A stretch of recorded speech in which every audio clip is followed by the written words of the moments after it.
E hoje eu tenho a companhia, desde já quero cumprimentá-lo, falávamos agora há pouco nos bastidores, o professor José Carlos Sepúlveda, atendendo a pedidos da nossa audiência, retorna ao nosso programa. Professor, bem-vindo, é mais uma vez um prazer ter a sua companhia neste sábado.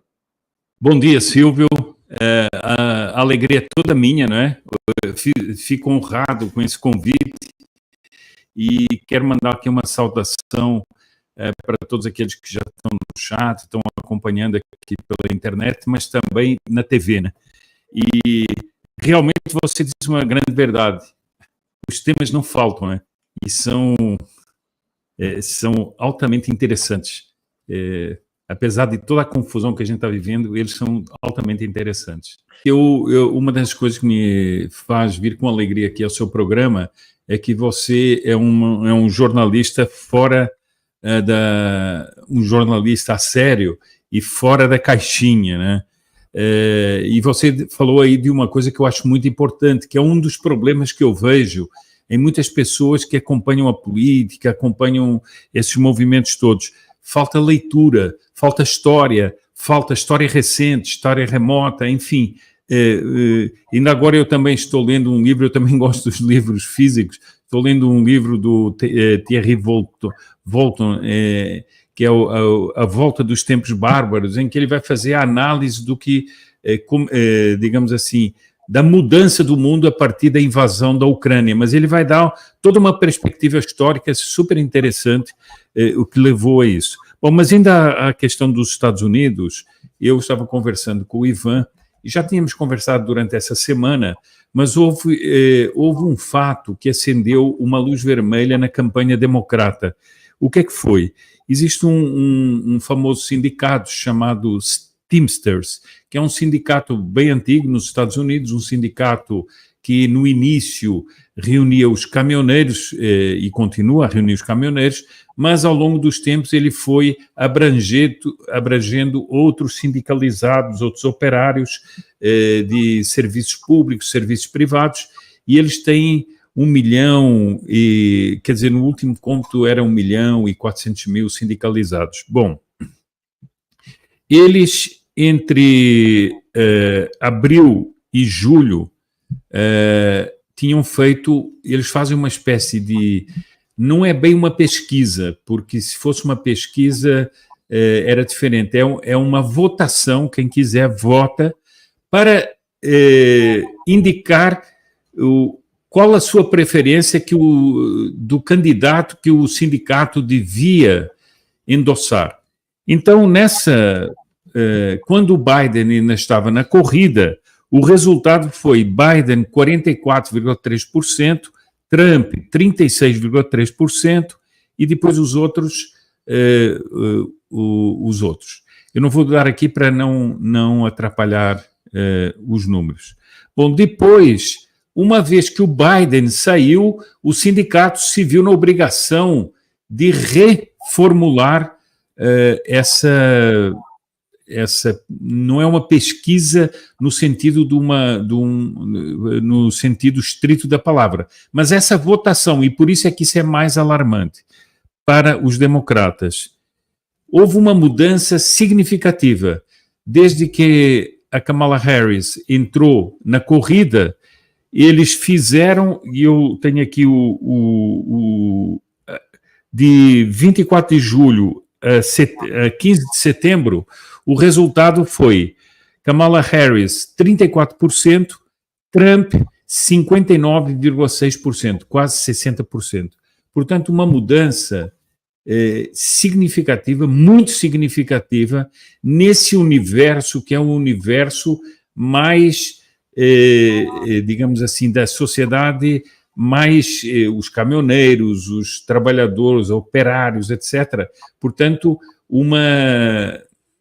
um universo que seria, teoricamente, segundo a propaganda, seria mais propenso à esquerda.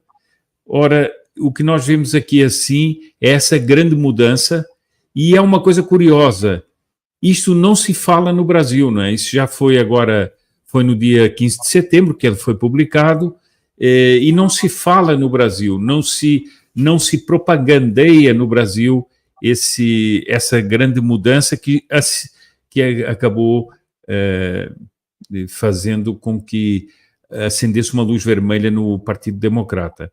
Então, esse era o primeiro ponto que eu queria trazer aqui, que eu dou muito valor a uma pesquisa dessas, porque ela é muito mais real do que propriamente só tendências de votação, que há muitas, o próprio Ivan me disse, as pesquisas são as mais variadas e com as tendências mais diversas. Embora tenha saído uma pesquisa do New York Times que dá um empate no voto popular a 47% entre o Trump e a Kamala, e isso daria, no colégio eleitoral, uma vitória um tanto folgada do Trump. Tanto Silvio como você, eu gosto de ler as coisas que vocês escrevem, gosto de ouvir o que vocês dizem, porque vocês são, como eu disse, fora da caixinha. Dessa caixinha imbecil que nós temos hoje em dia, né, mesmo no jornalismo, que é a falta de cultura, a falta de análise profunda, etc. Eu não sei se vocês se estão dando conta de uma coisa, enfim, começa a haver uma divisão no mundo dos megacapitalistas. Nessa eleição nos Estados Unidos começa a haver uma divisão profunda. Eu li outro dia um artigo que falava disso, o entrechoque entre milionários e bilionários nos Estados Unidos, e que começam a formar campos, o que nunca tinha havido até agora. E eu acrescento uma coisa que é o seguinte, eu acho que uma das maneiras de nós aprendermos não é apenas na leitura, mas é na conversa, né? Outro dia eu estava conversei com um advogado, que é advogado de fazendeiros, e que tem muitas ligações com os Estados Unidos e tal. E ele me disse o seguinte, Sepúlveda, seria a agenda woke, para facilitar a coisa, mas a agenda ESG, essa famosa agenda que estão impondo as empresas, ela está começando a ser derrotada nos Estados Unidos. E ainda hoje, o Ivan deu uma notícia de que mais uma empresa americana, uma grande empresa americana, a Caterpillar, abandonou a agenda woke. Isso mostra que, apesar dos grandes empresários e dos grandes milionários apostarem numa agenda revolucionária, numa agenda progressista, as bases da sociedade não estão tanto assim. E a interpretação que eu faço aqui, assim, dessa mudança do Teamsters é o seguinte, eles até podem ter uma certa propensão ao Partido Democrata, mas o Partido Democrata da Kamala, não. Por quê? Porque é um partido que muda os princípios e muda as bases da sociedade. E essa gente não está disposta a aceitar isso. Então, a minha impressão, se nós formos analisar para pular para a Europa, o que aconteceu na Holanda foi exatamente isso. Eles tentaram impor essa agenda ESG aos fazendeiros da Holanda e gerou uma tal revolta que eles criaram um partido, derrubaram o governo que estava impondo e conseguiram levar a direita ao poder na Holanda. Então, a mim me parece o seguinte, outro dia eu fiz um vídeo sobre isso, sobre o Brasil. As pessoas falam em polarização no Brasil. Eu não concordo com isso. É um divórcio entre a oligarquia e a realidade da maioria da população. Isso se viu no 7 de setembro, no desfile, aquele cortejo fúnebre do 7 de setembro. Então, esse divórcio é cada vez mais acentuado e isso está tendo um reflexo na campanha eleitoral dos Estados Unidos. É o que me parece a mim que está acontecendo. Por isso, tantas empresas importantes estão abandonando a chamada agenda woke. E eu acho que essa é uma transformação de profundidade, que é muito mais do que uma transformação eleitoral. Senhores, dito isso sobre a eleição americana, e eu acho que a gente... Silvio, eu gostaria só de acrescentar uma coisa que tem a ver com o Flávio, claro. Que é o seguinte, eu ontem li uma coisa no Senso em Comum, que eu achei muito interessante, que foi a democracia antidemocrática. Eu acho que esse conceito é um conceito que foi espalhado por uma certa corrente, que é o seguinte: a democracia passou a ser o pensamento único. E nós vemos nos Estados Unidos que isso está acontecendo, porque agora os democratas vendo-se ameaçados, nós temos a Hillary, temos todo mundo dizendo a mesma coisa. O Trump é uma ameaça à democracia. O Trump ameaça as bases da democracia. O Trump ameaça as instituições americanas. Eu só pergunto o seguinte, esse discurso faz lembrar alguma coisa que a gente ouve por aqui? Aliás, eu acho que a fonte do discurso nos Estados Unidos é a fonte do discurso aqui, dessa democracia antidemocrática. Eu achei essa fórmula fantástica, simples, direta, e é isso mesmo. Ou seja, a democracia passou a ser pensamento único, passou a ser uma deturpação, uma prostituição, e passou a ser o pensamento único. E todo aquele que discordar de alguma coisa é um extremista. Todo aquele que discordar de alguma coisa está difundindo fake news. Vejam bem que a fake news, inclusive, não é um fato que pode estar errado. Não, segundo o conceito dessa gente, é uma opinião, já é uma fake news. Então, eu acho que esse ponto da eleição americana também é muito importante. Os democratas partiram para uma campanha organizada nesse sentido. O Obama começou a aparecer mais, a Hillary apareceu das brumas onde ela estava afundada e veio com esse negócio de o Trump é uma ameaça à democracia, o Trump é uma ameaça às instituições. Vejam que, só para terminar, há três fatos que viraram icônicos para essa gente. O Brexit, a vitória do Trump e a vitória do Bolsonaro são três heresias que eles citam sempre como saindo fora da caixinha da democracia antidemocrática.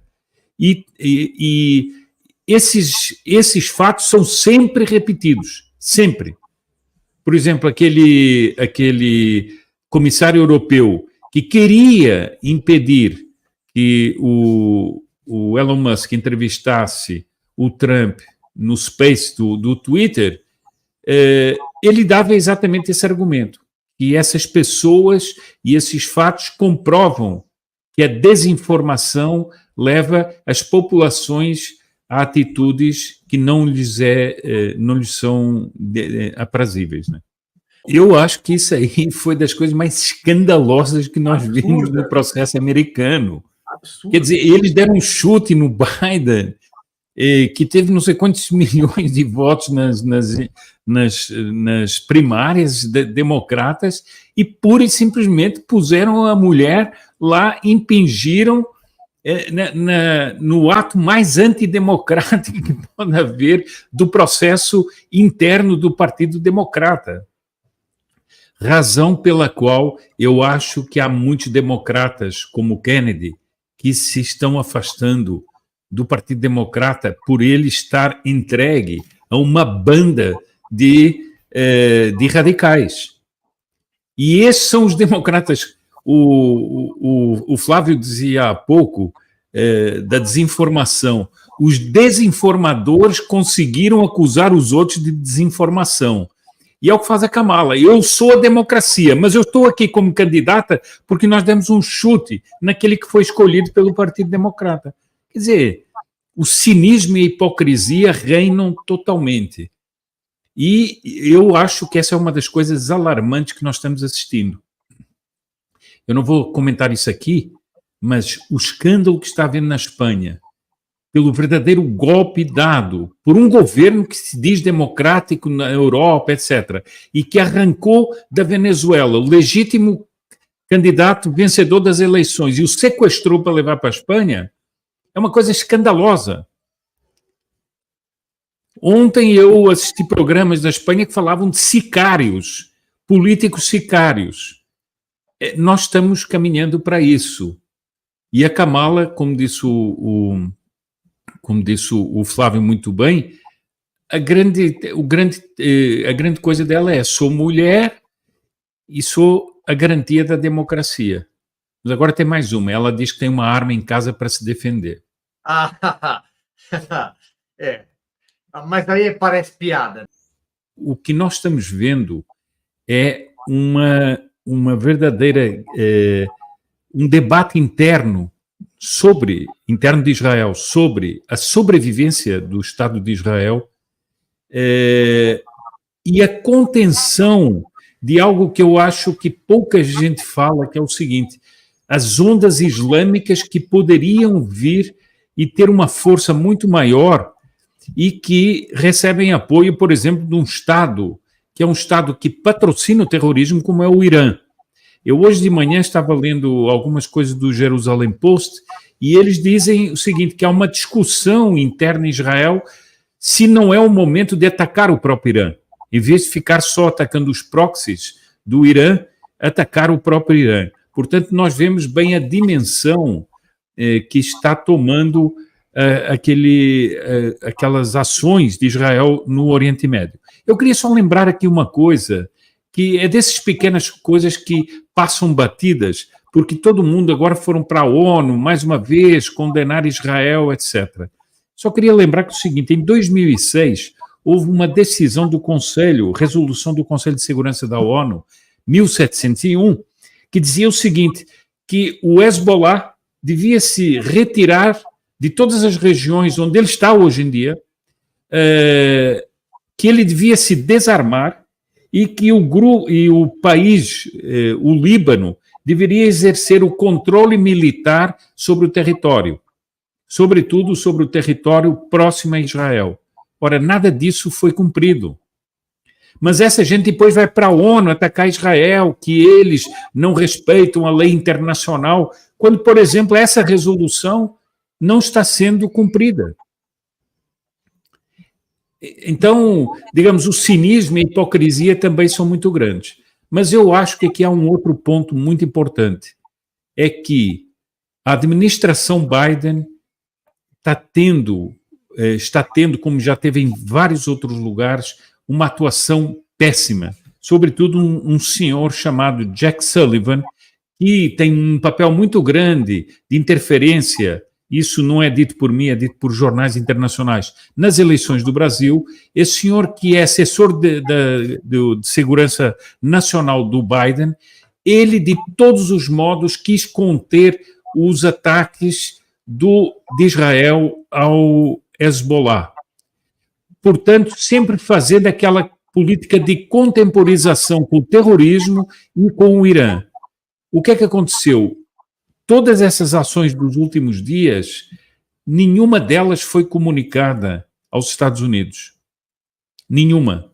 Portanto, os Estados Unidos foram apanhados de surpresa diante de todas essas ações militares. E eu acho que isso é de uma importância em matéria de política internacional muito e muito grande. E hoje, a grande discussão também nos jornais de Israel é quem vai ganhar as eleições nos Estados Unidos, porque isso será fundamental para a sobrevivência do Estado de Israel, tendo como consequência o fortalecimento ou o enfraquecimento das correntes radicais islâmicas. Sepúlveda, eu queria te ouvir também nesse ponto. É inevitável. Eu tenho chamado de anão diplomático no Brasil. Eu não tenho memória, mesmo nos governos anteriores do PT, sobretudo os governos Lula 1 e 2, e Dilma também. Eu morei em Brasília há muitos anos. Eu não tenho memória de uma fase tão escura da nossa diplomacia, tão próxima do que há de pior no mundo em relação à não democracia, a um eixo que prega o contrário. Que queria recorrer à sua memória. Olha, eu digo o seguinte: o Celso Amorim, para mim, é um dos maiores crápulas morais que eu já conheci. Não há sujeira, não há passa nas relações internacionais. Ele é um dos inventores de uma coisa chamada o mediador que tem parte. Ele sempre propõe mediações em que um mediador está de um dos lados. Ora, o princípio da mediação é não ter lado, é estar equidistante das duas forças em que se pretende mediar, e ele conseguiu essa proeza sempre de propor mediações. Por exemplo, nós vemos agora o Celso Amorim propor que o Brasil seja mediador na questão da invasão da Rússia à Ucrânia, quando o Brasil está claramente favorecendo a Rússia. Essa é uma das infâmias do senhor Celso Amorim, entre tantas outras. Gostei muito do que disse o Flávio, desse cômputo das ações do Celso Amorim para destruir o Oriente Médio, porque ele é um agente de uma desordem internacional. É isso que é o Celso Amorim. E nós vemos tudo o que ele fez agora para manter o Maduro no poder, desrespeitando todos os acordos que tinham sido assinados e dos quais o Brasil era fiador, e mais do que isso, agora participando dessa farsa que o Maduro está fazendo para que ele permaneça no poder. Bom, o que é que eu acho da ação do Celso Amorim? Eu disse desde o início desse desgoverno que o Brasil vai ser arrastado para um conflito internacional. Esse homem é translocado, ideologicamente translocado, e ele vai empurrar o Brasil para um conflito internacional. Eu não duvido muito que o Brasil vá sofrer sanções no futuro, pelo seu alinhamento com internacional a favor do terrorismo. Nós não podemos esquecer que o dito vice-presidente do Brasil estava sentado com toda a cúpula terrorista do mundo no Irã, na posse do presidente do Irã, um regime que promove o terrorismo pelo mundo inteiro, um regime que desestabiliza várias regiões do mundo. Estava lá o vice-presidente sentado junto a toda a cúpula. Um deles, horas depois, foi eliminado por Israel dentro do próprio Irã. Agora, essas pessoas acham que vão brincar de diplomacia ou de crimes diplomáticos e não vão se queimar? Essas pessoas, como disse alguém aí, o Marcelo do Mundo Militar, que diz que o Lula acha que a dinâmica da política internacional é a dinâmica dos bêbados dentro de um bar tomando cervejinha. Só que essa não é a dinâmica internacional. E veja o seguinte, nesse momento, o Lula está no poder, foi colocado no poder numa situação em que está havendo conflitos reais. E, como disse o Flávio muito bem, conflitos que não têm uma definição clara. Por exemplo, da invasão da Rússia à Ucrânia é mais clássico. Mas, por exemplo, tudo o que está acontecendo do Oriente Médio não é uma guerra clássica. E não há uma guerra definida. Eu só pergunto o seguinte: um dos pagers estourou na mão do embaixador iraniano que perdeu uma vista.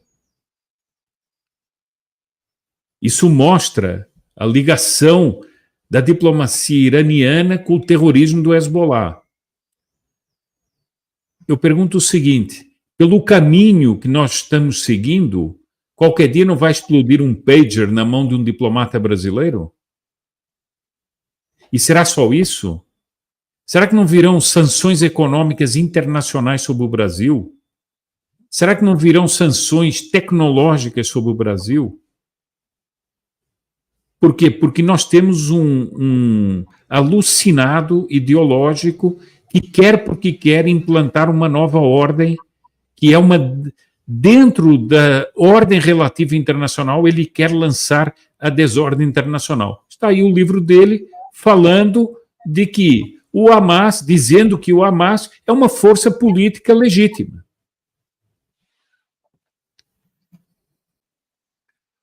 Silvio e Flávio, é uma alegria estar aqui com vocês. São duas pessoas que eu admiro bastante e acompanho na medida do possível. Vozes não apenas fora da caixinha, mas lúcidas, né? Porque hoje em dia também falta lucidez. Mas eu queria só dizer uma coisa que é o seguinte, eu sou defensor da propriedade, então eu vou ser bem justo. Essa história que eu disse do cortejo fúnebre, realmente eu usei numa live minha, mas eu tive o cuidado de dizer que isso foi uma frase que eu li numa rede social de alguém desconhecido, mas que tinha colocado o cortejo fúnebre, e eu peguei essa frase, mas não sou o autor dessa frase. Mas eu achei tão interessante que eu a repeti em vários lugares. E queria agradecer a todos aqueles que estiveram aqui, os que deram opiniões, os que deram palpites, os que não concordaram, os que concordaram, enfim. É sempre muito agradável ter assim uma conversa assim com pessoas que têm conhecimentos, têm análises profundas, em que a gente não fica naquela brigalhada política assim baixa, né? E que não explica muita coisa, né? Porque mesmo a brigalhada política baixa tem sempre algo no andar de cima que está explicando, né?